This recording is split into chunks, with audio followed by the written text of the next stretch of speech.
Они прожили вместе 60 лет. Валентина и Сергей. Знаете, как в старых фильмах они были такой парой, о которой можно было бы рассказать романтичную историю. Встречались в молодости, любили друг друга, строили дом, растили детей.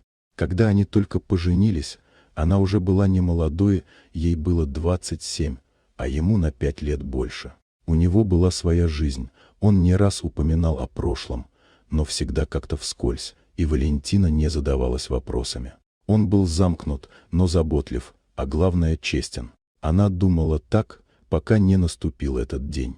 В тот вечер, за 2 дня до его смерти, она была рядом, как всегда, сидела в кресле, читала газету, когда Сергей неожиданно заговорил. Его голос был слаб, а дыхание прерывистое, но она заметила в его словах нечто другое. Он как будто решился на что-то, чего не мог признать себе все эти годы. «Валя», — начал он, его глаза не могли встречаться с ее взглядом, — «мне нужно тебе кое-что сказать. Ты ведь помнишь, как мы встретились? Как все началось? Но ты не знаешь всей правды». Она посмотрела на него с удивлением. Оставалось совсем немного времени, и этот разговор стал ей особенно важным. «Ты не говоришь о своем прошлом», — сказала она. «Все это время я думала, что все просто, что у тебя не было никаких секретов». Он долго молчал. Кажется, он подбирал слова, как если бы ему было страшно, а потом продолжил. «У меня есть дети. Дети, которых ты не знаешь. Ты их не видела, и я не рассказал тебе о них, потому что ты не должна была знать». Валентина не могла поверить своим ушам. Она не сразу поняла, что он имеет в виду. «Как дети? Ты ведь никогда не был женат до меня?»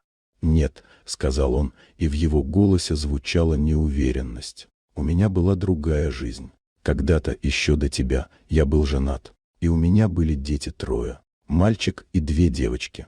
Но их не стало, Валя, не стало. Они погибли, когда мне было около 30 лет». Сергею, как оказалось, так и не удалось сказать ей все.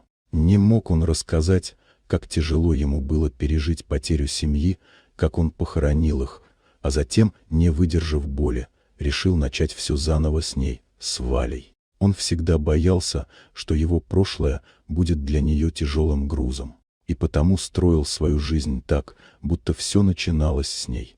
«Почему ты не сказал? Почему молчал? Я думал, что ты не поймешь. Я боялся, что это отдалит нас. Ты была так светла, так хороша. И я не хотел, чтобы эта боль, эта тень лежала на тебе.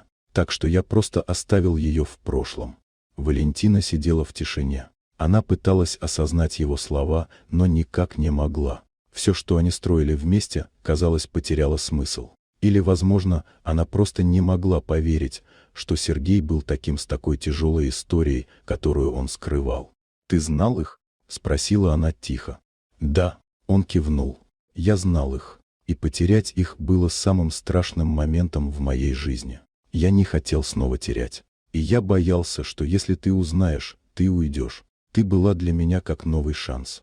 Она заметила, как его лицо излучало тревогу, и в его глазах была такая тоска, что ей стало жалко его. Жалко не за то, что он скрывал от нее правду, а за то, как он жил с этим грузом, не давая себе ни покоя, ни возможности быть по-настоящему счастливым. «Почему ты не мог хотя бы рассказать мне? Я бы поняла. Я бы тебя поддержала». Сергей вздохнул, закрыл глаза и как будто обрел спокойствие. «Я хотел, чтобы ты оставалась моей, Валя. А это было слишком тяжело для тебя. Я не мог заставить тебя разделить мою боль». Тихо он добавил: «Прощай. Я не успел тебе рассказать всего, но ты всегда была для меня лучшим, что случилось в моей жизни». Валентина сидела неподвижно, глядя на него, его старое, но такое родное лицо. Ее сердце сжалось, и она почувствовала, как огромная невидимая стена, которую он выстроил вокруг себя, наконец-то рушится. Слишком поздно, чтобы все понять. За 2 дня до его смерти, на пороге их 60-летнего пути, она узнала не только его прошлое, но и самое важное то, что он так и не смог побороть свою боль и одиночество. Сергей тихо уснул, оставив ее одну в комнате, наполненной только звуками стука ее сердца. Вот такая удивительная история. Дорогие друзья, если вам понравилось видео, поставьте лайк, а также подписывайтесь на канал, где найдете еще много интересного.